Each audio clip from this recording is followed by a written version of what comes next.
Welcome to Grace Ridge. My name is Jeff Bright. I'm the Outreach and Sales Director here at Grace Ridge. Our special guest today is Dr. Golnosh Sharafsaleh. She brings a much-needed specialty to the foothills of Western North Carolina, Geriatric Medicine and Preventative Care. As Director of the Geriatric Medicine Fellowship Program at Carolina's healthcare system, Blue Ridge, she is dedicated to transforming the delivery of healthcare for older adults. Dr. Sharafsaleh is going to talk to us about health promotion, preservation, preventive care, and other ways to age gracefully. We ask that you please hold your questions, though, until the end of her presentation. Please join me in giving Dr. Sharafsaleh a warm welcome.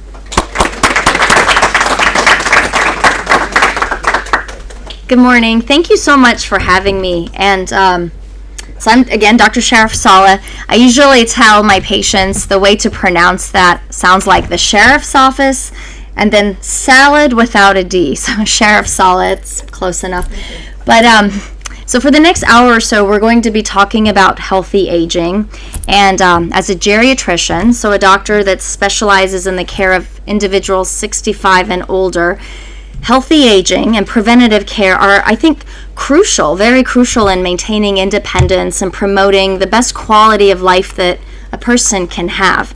And again, independence is the key factor, I think, in aging. We have to always think about how to maintain our independence so that we can live the best way we can.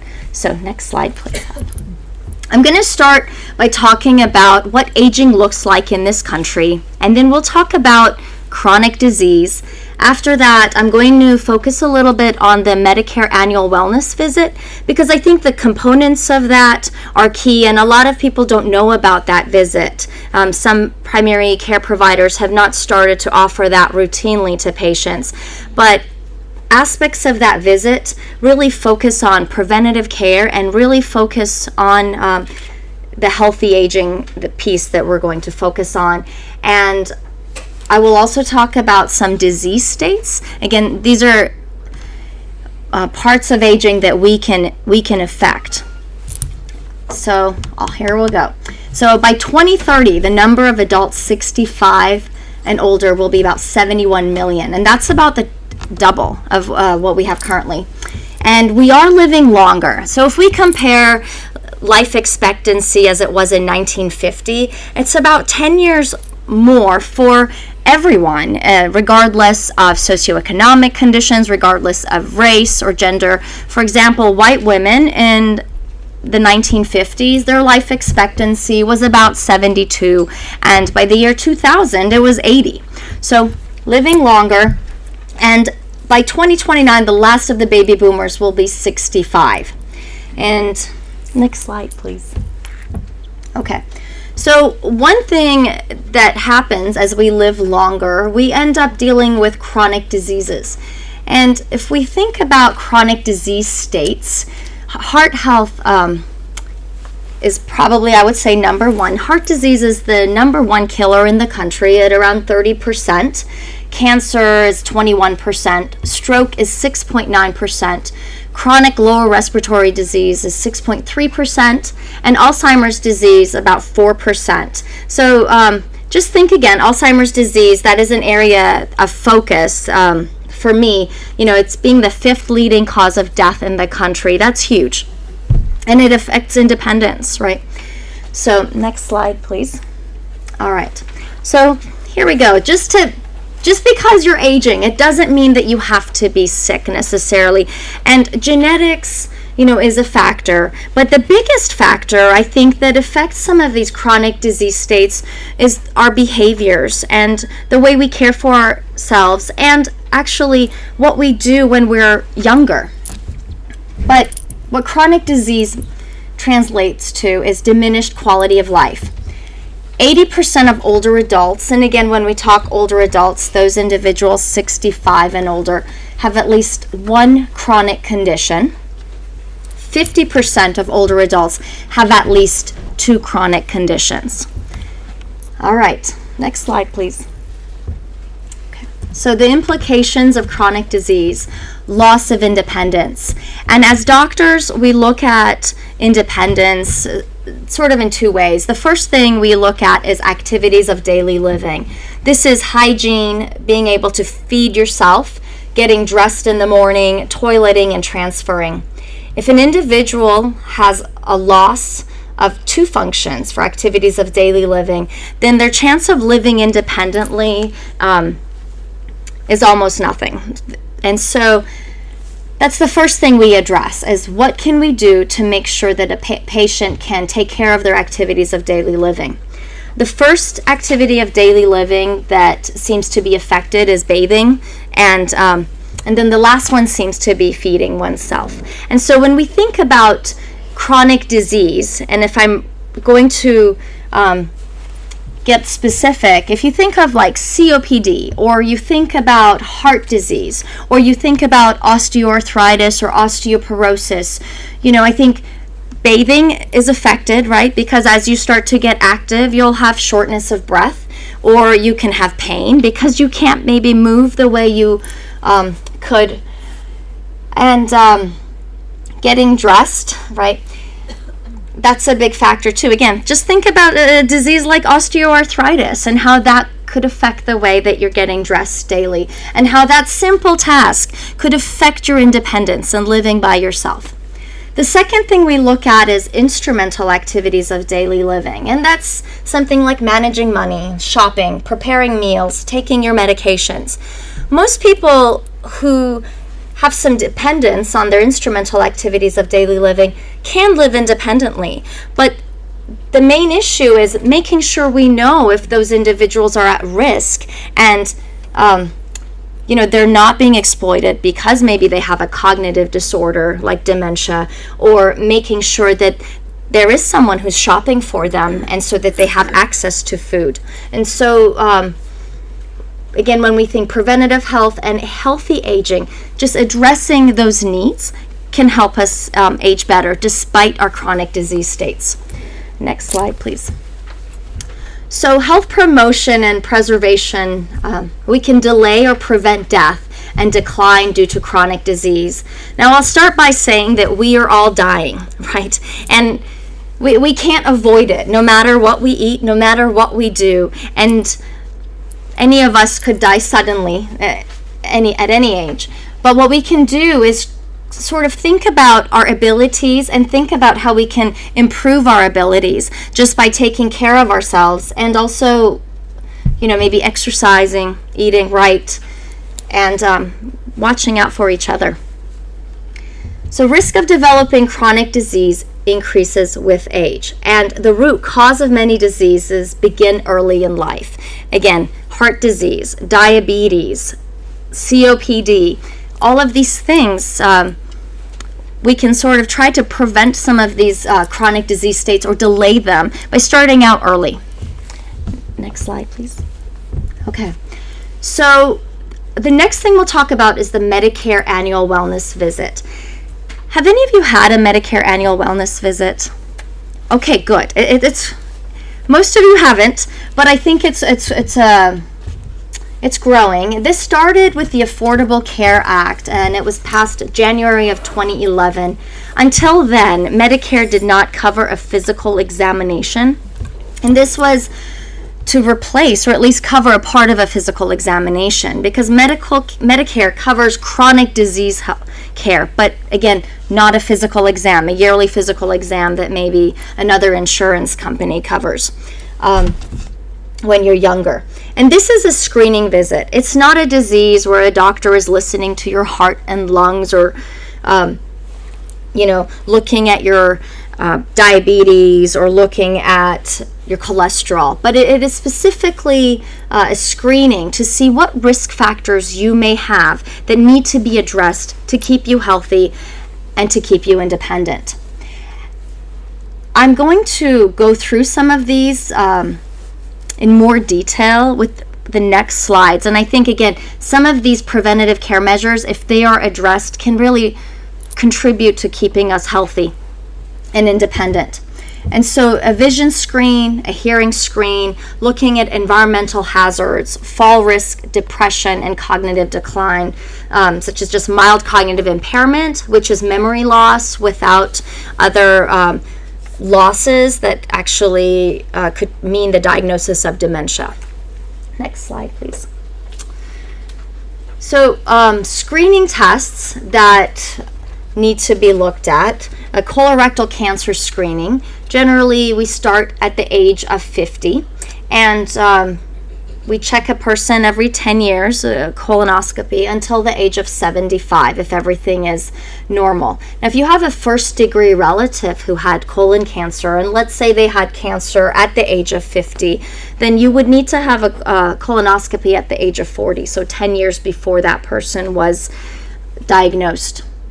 High blood pressure screening, that is very important because high blood pressure can lead to cardiovascular disease and vascular dementia. So the implications of making sure that your blood pressure is controlled are huge. Cholesterol screening, again, vascular dementia, cardiovascular disease prevention, and there's wonderful data that some of the cholesterol medications that we have, or even changing a diet to plant-based diet, can improve your cholesterol and prevent some of these disease states. Abdominal aortic aneurysms for men 65 to 75 years of age who have a history of smoking, and all that is an ultrasound. A diabetes screen, so older and younger adults, but specifically those age 40 to 70 who may be overweight or obese should have a screening at least once every other year for diabetes. Mammogram for women aged 50 to 74. Depression screen is very important, and we'll go into that later. And for those who are baby boomers, those born between 1945 to 1965, the recommendation from the United States Preventative Task Forces is to have a hepatitis screen just one time.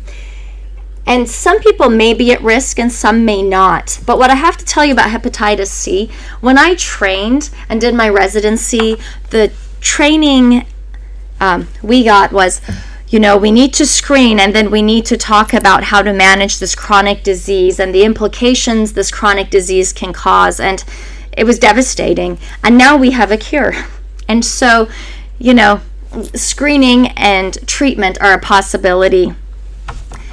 And last is osteoporosis screening for women 65 and older, and even younger women who are at risk, or even men who have used steroids for a long time. Those individuals may be at risk, and a primary care provider may want to screen them. Osteoporosis screening, I think, is important, and I don't think we're doing it as often as we should.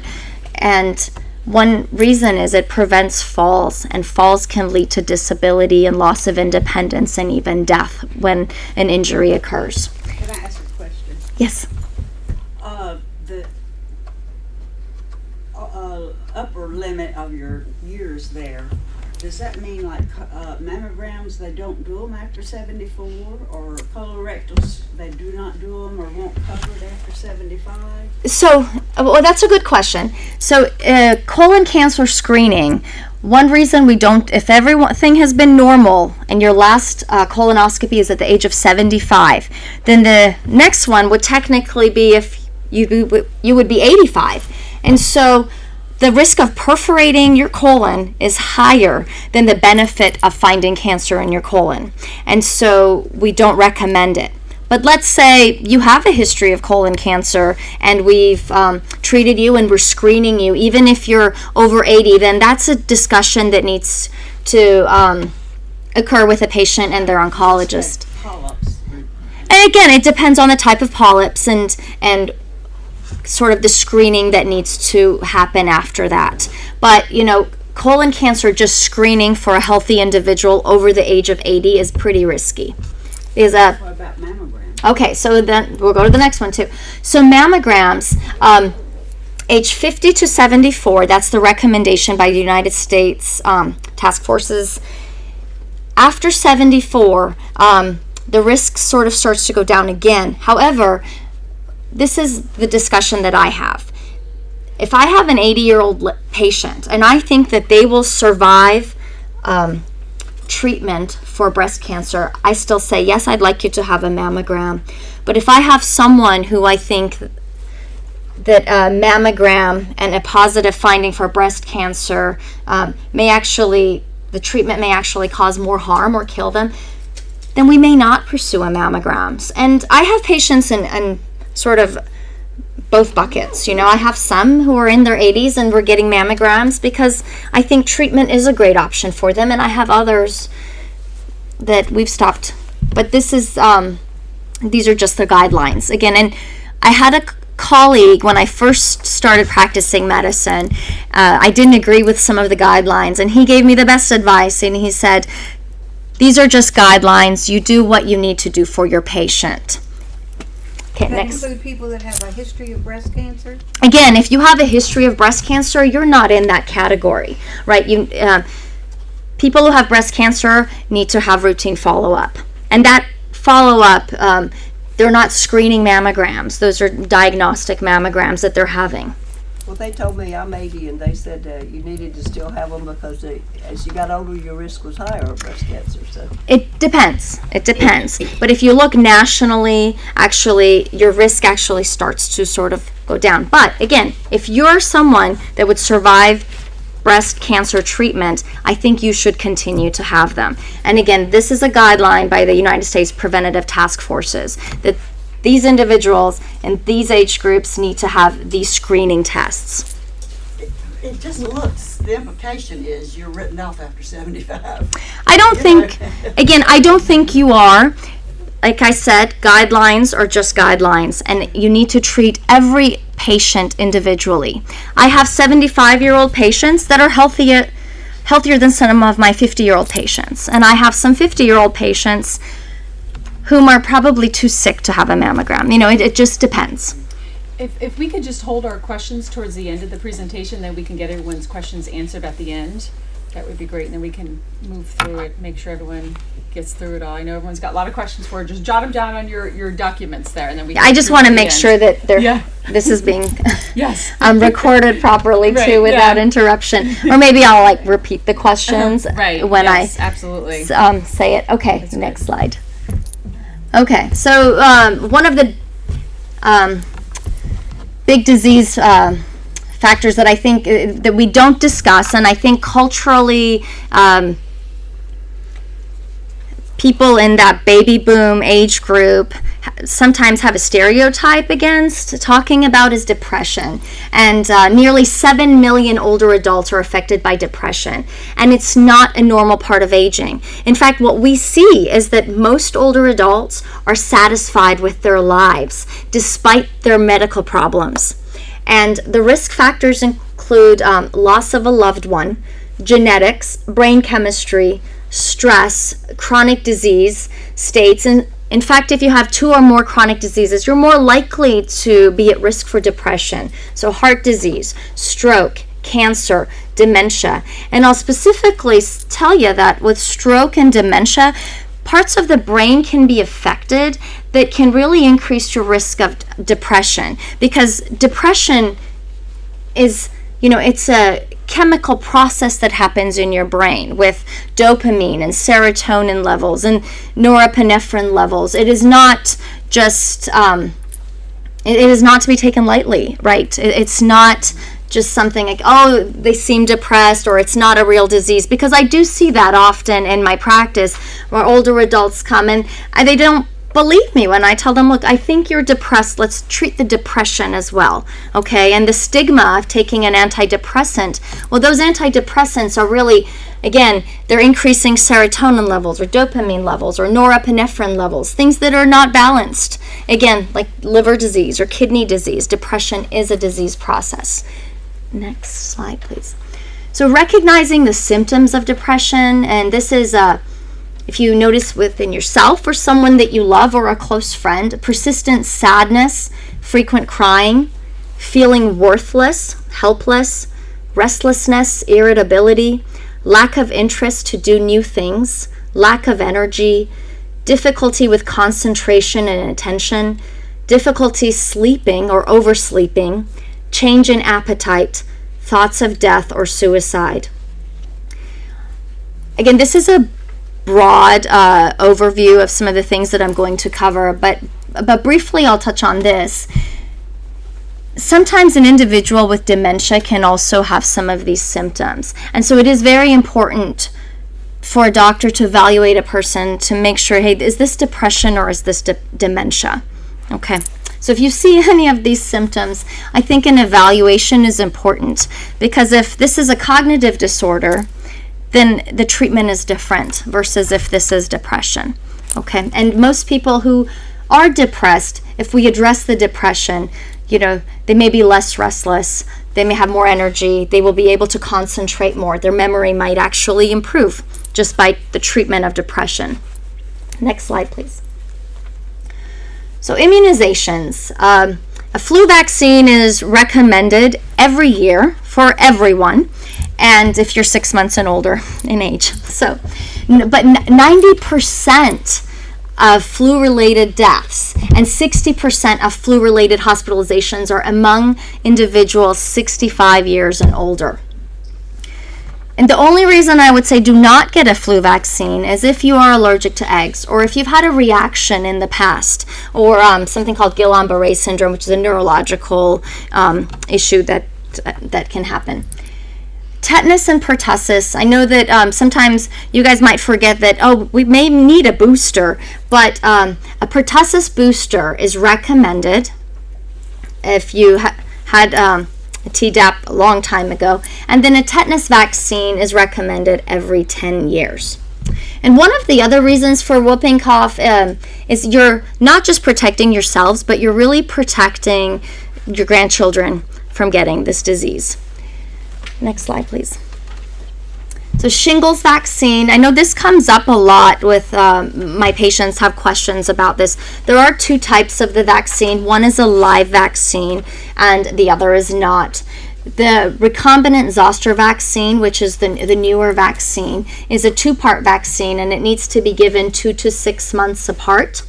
And if you've had a history of herpes zoster or the shingles, or you've had the live vaccine, you can still have the recombinant zoster vaccine, and anyone who has an immune deficiency can also have the 2-part vaccine. And then the zoster vaccine, the live vaccine, is only 1 dose. I spoke to our infectious disease provider recently because I have had patients who said, well, I've had the zoster vaccine, the live vaccine, and now there's this 2-part vaccine. What should I do? And his recommendation was, get the 2-part vaccine, because it seems to be a little bit more protective.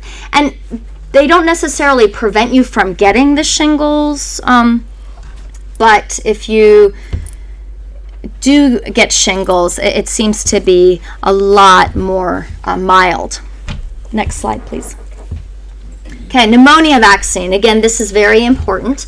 2 pneumonia vaccinations that older adults need. The pneumococcal conjugate vaccine, or the PCV13, and 1 dose if it has not been previously administered before 65. And then, after 65, sorry. And then the PPSV23, which you give 1 dose after PCV13.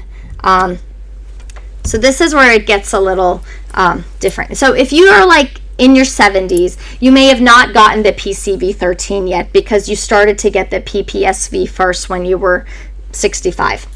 And so if you did get the PPSV, you need to get the PCV13 as well. Just know that the 2 vaccines need to be given about a year apart, but you should have both of them. Next slide, please.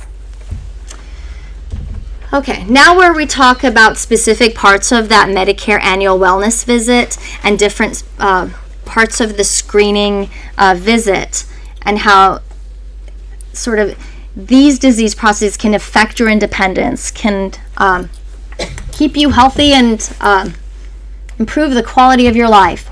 Hearing loss seems to be one of those issues that I see every day in the office. And sometimes it's as easy as pulling a ton of wax out of a patient's ear.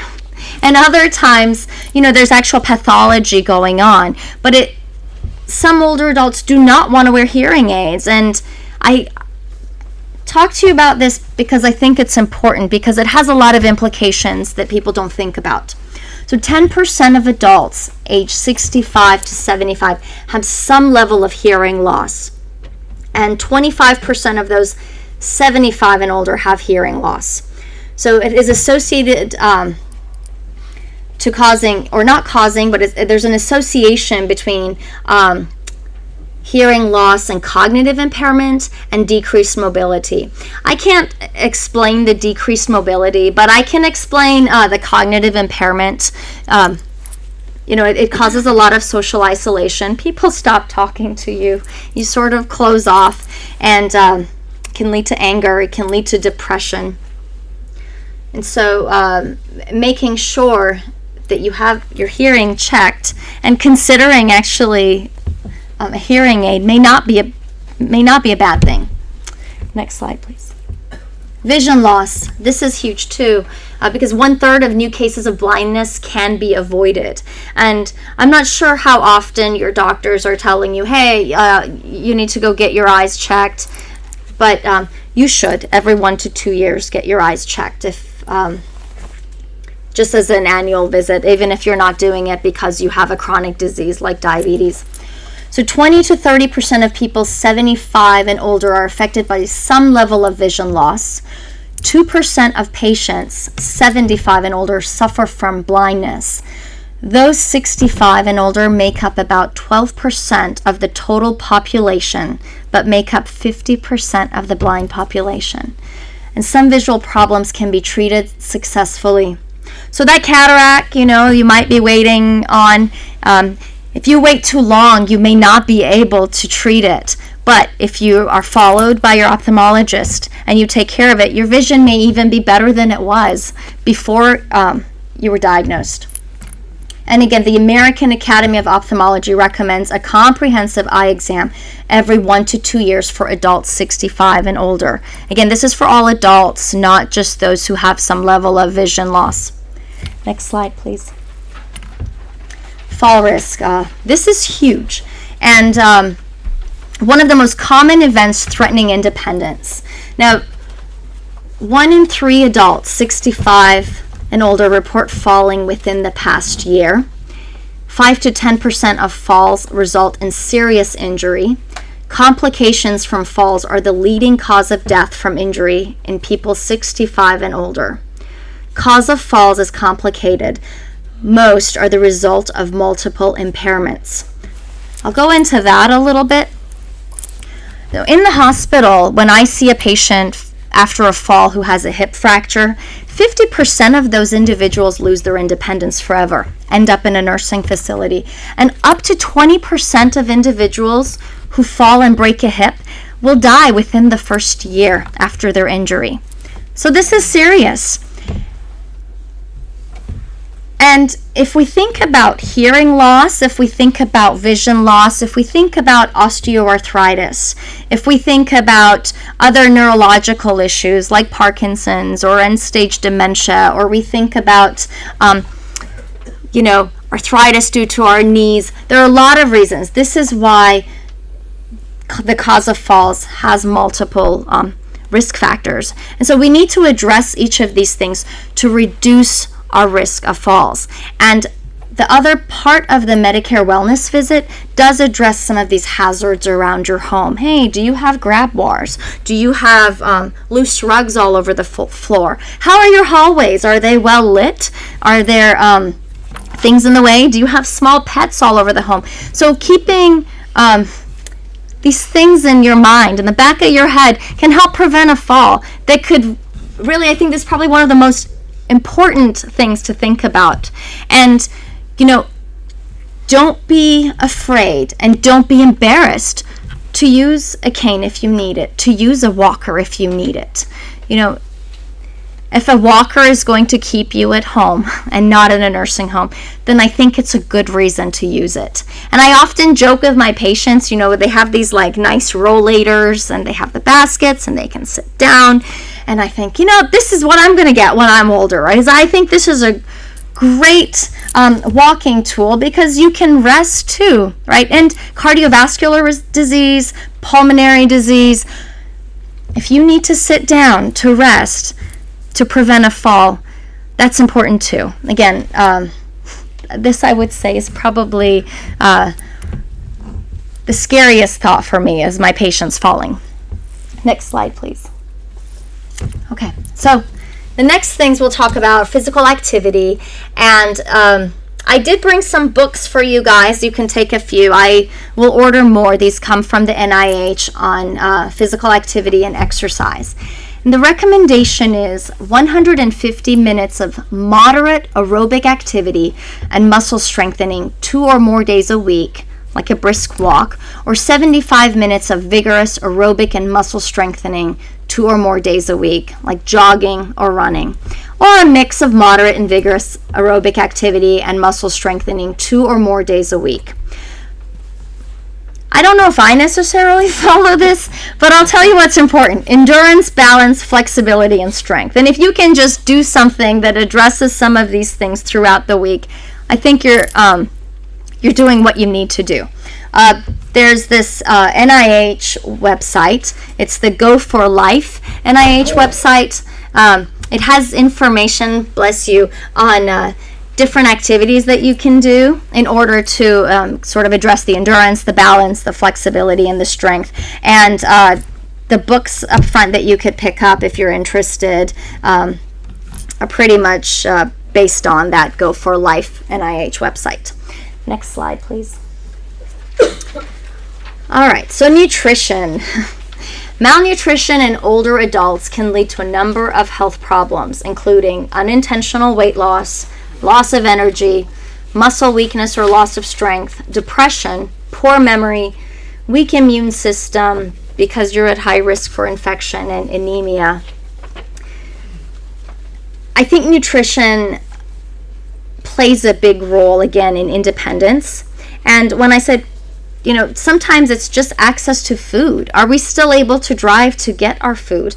Does somebody need to prepare our meals? Those are things we need to think about when we think about our loved ones and when we think about ourselves. The problem I see with nutrition is not, I'm overweight, I'm losing weight and I don't know why I'm losing weight. Or, a person's diet may change because they're eating things that are easy, like toast and crackers, and so they're losing essential nutrients that they need, like vitamin B12 or folic acid or B6, some of these things that you need to prevent neuropathy, to help make sure your memory stays intact. So I do have some books on nutrition as well, and it's called What's on Your Plate. Again, it comes from the NIH, and I think it has great information on talking about just, carbohydrates, proteins, fruits, vegetables. And they also talk about storage of food. Sometimes we forget how long is, too long to store food in our freezers. Next slide, please. Okay. So the next few slides, I will specifically go through some of these vitamins and that body needs, and we'll, thinking about 3 meals a day, healthy snacks in between.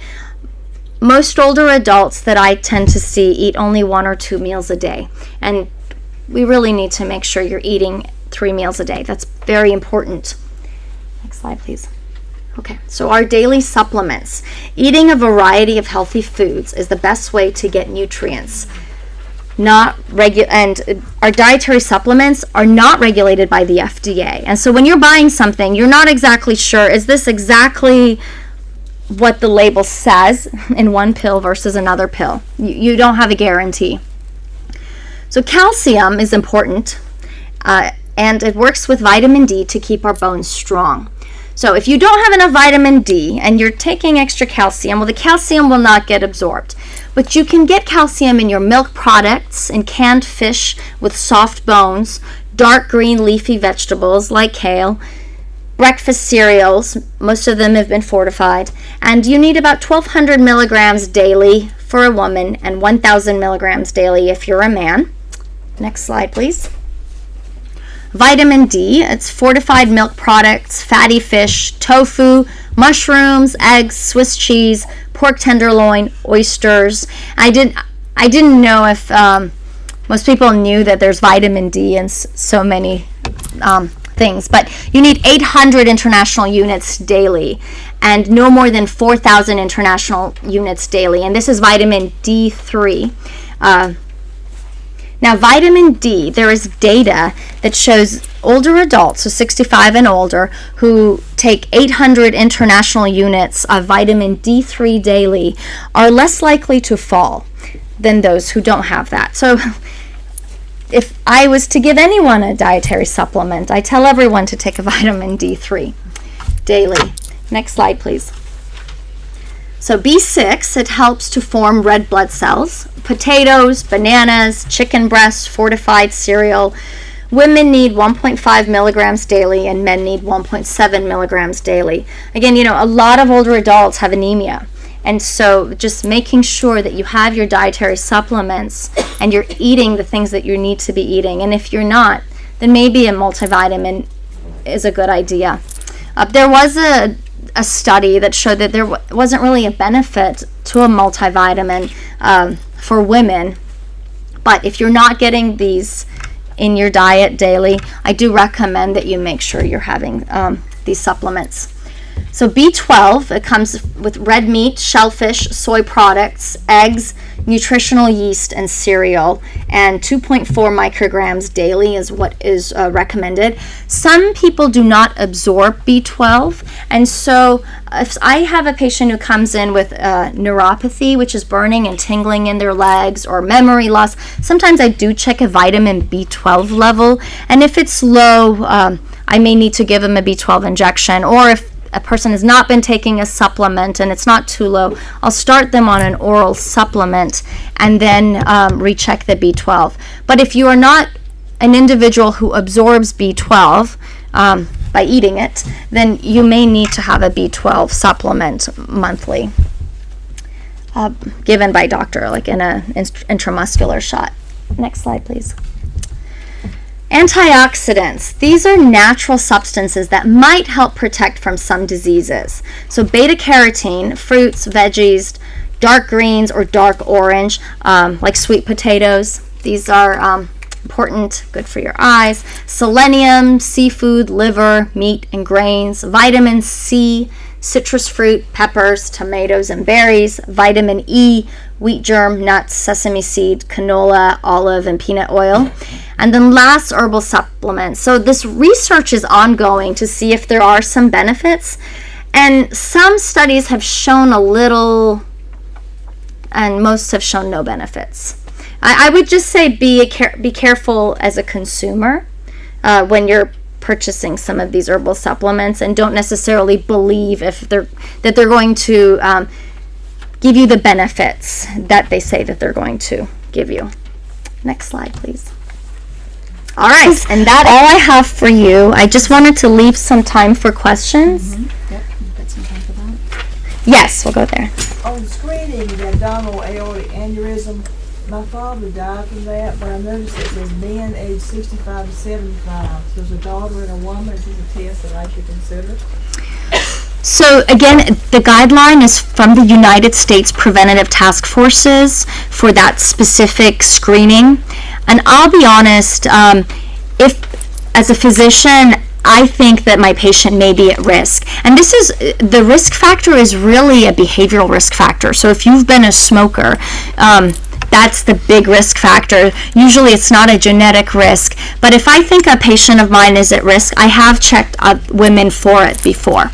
And we talk about it. Okay, second quick question. Calcium, there's several different forms of calcium. Is one absorbed better than the other? There's some talk about that. Honestly, I think that the best way calcium is absorbed is through food, not necessarily like a supplement.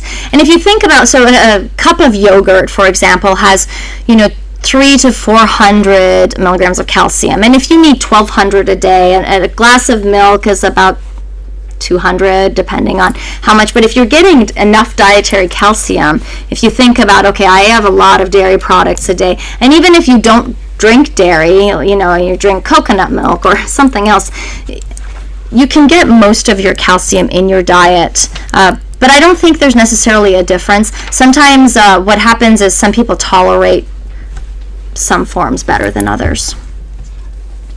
Yes, sorry, we're going. Elaborate on that second pneumonia shot. I didn't quite get that. Okay, so the PCV13 and the PPSV23, there are two pneumonia vaccines that everyone over the age of 65 should have. And generally, when you turn 65, you get the first one, the PCV13, and then you get the next pneumococcal about a year after that. But some people, well, most people in your age group had the other one first, the PPSV23 first, because that's what we used to give first. And so what you need to do is talk to your doctor and make sure you've had both of them. And when a patient comes to see me in the office, I always ask them, have you had the PCV13? Because that seems to be the one most people have not had. And it's catching up. We're giving it. Well, the other one came out first. Yes. And then they started talking about this Prevnar, this 13. Well, so the Prevnar's been out a long time. We give it to pediatric patients, but this seems to be another booster. It helps you to sort of get a boost. Well, I'll bring this up in my wellness visit. Yes. In January, I'm sure will. And the shingles, you need to get 2 of those. So it depends on which shingles vaccine you get. There's a live vaccine, and you get one of those, and then there is the other vaccine, and that's 2 series. So you get one, and then 2 to 6 months later, you can get the second one. Doctor should know which we got, I guess. Mm-hmm. Yeah. Another question regarding shingles. If a person has had shingles in the past, what are the recommendations regarding the vaccine? So if you've had shingles in the past, the recommendation is to get the vaccine. Because if you have shingles again, we think that it might be a milder case. You know. And one more thing about shingles, actually, some people get shingles and it's not so bad, but I have had cases where patients need like spinal stimulators because the pain is so bad and it really can change their lives. And so my recommendation really is, as soon as you turn 65, get your shingles vaccine. Or if you might be at risk, just get it when you're 50. You may have to pay for it yourself, but you should get it. Yes, sorry. I see it says avoid ZVL, contraindicated in severe. What if you've already had that? Well, you're fine then. This is, someone who has an autoimmune disorder, usually. Yes. I saw cereal listed there on the list. I'm wondering if it would be all right to eat cereal 3 times a day. There are lots of different cereals, and you can have great variety by doing that, and it's easy to fix. Get tired. You put it in a bowl and you gotta pour milk on it. You can do that. Bananas, He's strawberries. saying for somebody when they lose their independence a little bit, they can't cook as much. He's wondering if cereal's okay to keep him at home. I don't recommend that you have cereal 3 times a day. Again, I'm not sure that you're going to have your B12 and your cereal, as much B12 as you need. All your vitamins already in. Sugar. Again, I think, a well-balanced diet, I think, maybe a couple times a day if it's that difficult. But, again, I don't know if, there is some argument that if something has been fortified with something, is it truly absorbed the same way as if you're getting it from the natural source? I don't know, Yes, sir. I'd like to comment on this abdominal aorta aneurysm sonogram. My older brother had an abdominal aneurysm, and I don't think that was his cause of death, but he did die. Now, I'm under the care of a cardiologist because I have a pacemaker. I mentioned that to him about my brother having that. Boy, he got interested in checking me. So, every 3 years or so, when I go back to Charlotte Sanger Clinic, they do that. In fact, they did it just recently. The good news is that ever since they've been checking, there's really been no change in the little bulge that I have down near the iliac split. So that's good news. He said, we're probably not going to do it again. You know, he's going to write me off at 75, I guess. But anyhow, but I mentioned that because the lady asked about if your close kin have it. Yeah. Should you mention it to your doctor? I think you should. Good. I definitely think you should, because depending on your other chronic medical conditions, you might be at risk. But just because somebody had it and you don't have some of the other chronic medical problems that they had, you may not be at risk and you may not need screening. Can you, just out of curiosity, you said smoking is one of the great risk factors for that. How is that? Well, so smoking causes vascular disease, right? You get the whole theory of you get plaques in your vessels and you can get a stroke. It's the same sort of physiology, you know. So it builds up the plaques. It can, yeah, and it change, you know, it changes the way our vessels work, right? Just like it increases your risk of having a stroke. Again, we have plumbing all over our body. That is one of the big risk factors. I don't smoke. That's good. That's good. Yes, I ma'am. have two separate questions.